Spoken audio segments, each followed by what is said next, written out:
철로 역정에 크리스찬이라고 하는 주인공이 있습니다. 이 크리스찬이 자만심이라고 하는 마을에서 올라온 어떤 활기찬 사나이를 만납니다.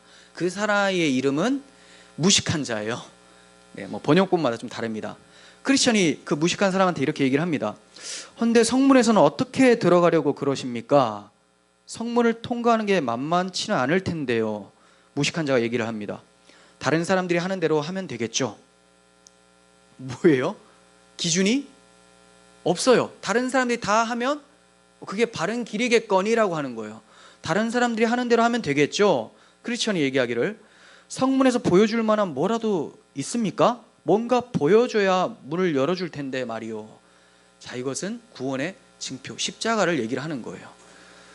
무식한 자, 저야 뭐 하나님의 율법에 대해서 알고 있고 바른 삶을 살아왔는데 뭐가 걱정입니까? 저는 누구한테 빚진 것도 없고 기도도 하고 금식도 하고 11조도 내고 가난한 사람에게 베풀며 살았습니다. 아니 게다가 그것을 위해서 제 고향까지 버린걸요. 자, 이거 누구 기도와 닮았습니까? 바리새인이 기도할 때 그러죠. 나는 11조도 하고 일에 2번 금식도 했습니다. 저들과 같지 않습니다. 그리고 제자들도 이러죠. 우리는 다 주를 위해서 버리고 떠났는데 우리 이제 어떤 자리를 차지합니까? 라고 했던 제자들, 이 멍청한 제자들. 그래서 무식한 자라고 하고 있잖아요. 무식한 자. 그 무식한 자들이 이런 얘기를 해요. 저는 이런 거 했습니다. 주어가 뭡니까? 저는 이런 거 했습니다. 크리스천이 얘기를 합니다. 그러나 당신은 이 길의 첫머리에 있는 좁은 문으로 들어오지 않고 저 구불구불한 길을 통해서 들어왔지 않소. 무슨 말입니까?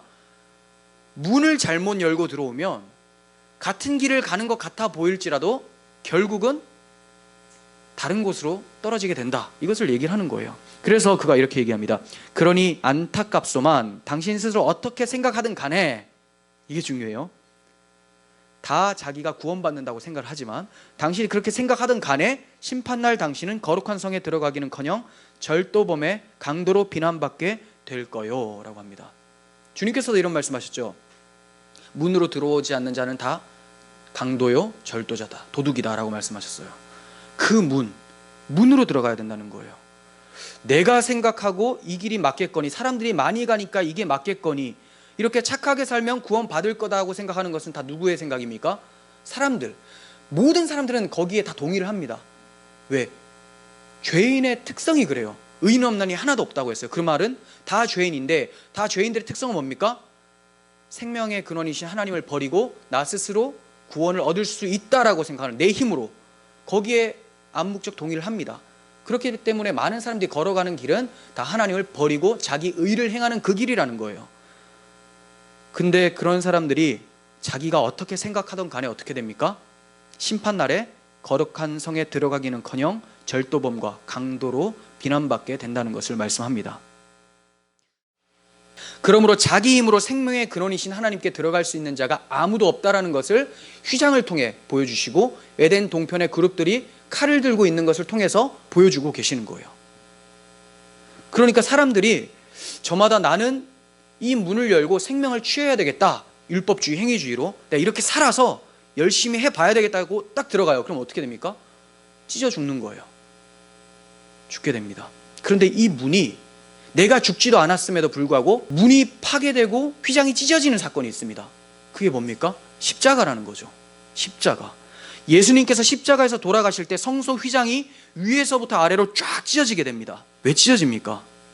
하나님께서 이제 들어오라고 하는 거예요. 이제 생명나무로 갈 수 있는 길이 열렸다는 거죠. 이 휘장이라는 것은 1년에 단 한 번 대제사장이 어린 양의 피를 가지고 들어가는 곳이죠. 그래서 지성소로 들어갈 수가 있게 돼요. 그렇게 들어가는 대제사장도 하나님 앞에서 잘못된 것이 있으면 죽임을 당하게 됩니다. 그렇게 거룩한 장소가 바로 지성소예요. 아무나 휘장을 열 수가 있는 게 아닙니다. 찢다가 죽는 거죠. 어디 휘장을 건드립니까? 그런데 이 휘장이 예수님께서 십자가에서 죽으실 때 찢어져 버린 것이죠. 히브리서 10장 19절 이렇게 얘기합니다. 그러므로 형제들아, 우리가 예수의 피를 힘입어 성소에 들어갈 담력을 얻었나니. 왜 이렇게 얘기합니까? 아무도 성소에 들어갈 담력이 없어요. 들어가면 죽는데 내가 들어가겠습니까? 누가 하겠습니까? 에덴 동편 불칼로 그룹들이 지키고 있습니다. 내가 들어가서 저 생명나무 먹어보겠습니다. 이 무모한 짓을 누가 합니까? 아무도 못해요. 근데 이 무모한 짓을 불신자들이 하고 있죠. 그러니까 우리는 그 무모함에서 알려줘야 돼. 그거 아니다. 이미 열려졌고 들어갈 수 있는 길이 열렸다. 네가 안 찢어 죽어도 다른 분이 대신 죽으셨기 때문에 그분을 믿어서 들어가자. 이렇게 소개하는 것이 복음 전도라는 거예요. 자, 20절 보시면 그 길은 우리를 위하여 휘장 가운데 열어놓으신 새롭고 산 길이요. 휘장은 그의 육체니라. 또 하나님의 집 다스리는 큰 제사장이 계심에 우리가 마음의 뿌림을 받아 양심의 악을 깨닫고 몸을 맑은 물로 씻었으니 참 마음과 온전한 믿음으로 하나님께 나아가자. 십자가 믿음. 십자가 믿음을 그냥 십자가를 믿는구나 이렇게 생각하지 마십시오. 이게 무슨 의미인가를 생각해 보세요. 나의 의가 아니라 예수의 의만이 나를 구원할 수 있다는 그 믿음이에요. 그 믿음으로 걸어가는 것은 뭡니까? 삶 속에서 계속 자기를 부인하는 모습이 나타나야 된다는 거예요. 그러니까 이것이 너무 힘듭니다. 찾는 사람이 적어요. 아니, 문에서부터 여는 것부터 불가능하죠. 열려면 일단 나의 의가 짓밟혀야 되고 예수의 의만을 자랑해야 되는데 내 행위, 지금까지 열심히 해놓은 거 아무것도 아니고 예수님만을 통해서만 구원 얻는다고 하니까 이 문을 여는 사람이 적죠. 문을 열었음에도 불구하고 또 걷는 사람도 적습니다. 걸으려고 하니까 계속해서 이거 하루 한 번, 두 번도 아니고 계속 자기 부인을 해야 된다니까 안 가겠다 이거예요. 다시 닫는 거죠. 당연히 찾는 자가 적습니다. 들어가는 문에서부터 문제가 생깁니다. 종교다원주의가 팽배한 시대에 오직 예수라는 말이 어떻게 들려질까요? 기독교는 독선이다. 그렇죠. 기독교만 선이죠. 왜? 예수만이 선이기 때문에. 우리 종교를 자랑하는 게 아니에요. 구원자 예수만 답이다라고 해서 오직 예수. 그래서 독선인데 이것을 어떤 편협함으로 보고 있어요. 정말 길이 많은데, 정말 선이 많은데 그렇게 우리만 선이다라고 하면 그건 정말 편협함이 맞아요. 한데 정말 이거밖에 없는데 이것만이 답이다라고 하면 이건 정답을 가르쳐 주는 거죠. 근데 그것은 너희는 너무 편협해. 너희 종교만 맞다고 얘기를 해. 이게 맞다고 진리이신 하나님이 말씀하시기 때문에 그렇습니다. 그런데 사람들은 왜 오직 예수 그리스도라고 하는 좁은 문만으로 구원을 얻을 수가 있는가? 다른 넓은 문도 있는데 왜 그 좁은 문으로만 들어가라고 하는가? 그러면서 불평을 한다는 것이죠. 하지만 하나님께서는 오직 예수 그리스도만이 생명의 근원이신 하나님께로 인도하는 구원자, 문이요 길이라고 말씀하고 계십니다. 하나님의 공의를 만족시킬 수 있는 유일한 사람은 하나님의 아들 예수 그리스도밖에 없기 때문에 그렇게 말씀하시는 거예요. 성경에서 천명합니다. 의인은 없나니 하나도 없다. 이 말씀 하나로 우리는 우리 의로 하나님께 구원 얻으려고 하는 모든 시도를 그쳐야 된다는 것을 알 수가 있어요. 의인이 없다는데, 의를 내세울 사람이 없다는데 없는 거 가지고 계속 끄집어내봤자 하나님께서는 인정을 안 하신다는 거죠. 그래서 하나님께서 우리에게 당신의 의를 주시기 위해서 자기 아들을 내어주신 것입니다. 하나님의 최대 사랑은 그냥 너 죄 지었으니 죄 지어도 그냥 내가 받아주겠다 이게 아니에요. 이거는 불의한 재판장이죠. 하나님의 최고의 사랑은 뭡니까? 내가 내 아들을 죽여서라도 너를 사랑해내겠다 이겁니다. 근데 그 하나님의 사랑의 손길을 뿌리쳐 버리고 그래도 내 의를 인정해달라고 한다는 것은 얼마나 하나님의 사랑에 대한 모독의 모습입니까?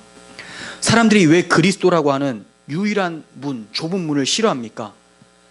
자존심이 구겨지기 때문에 그래요.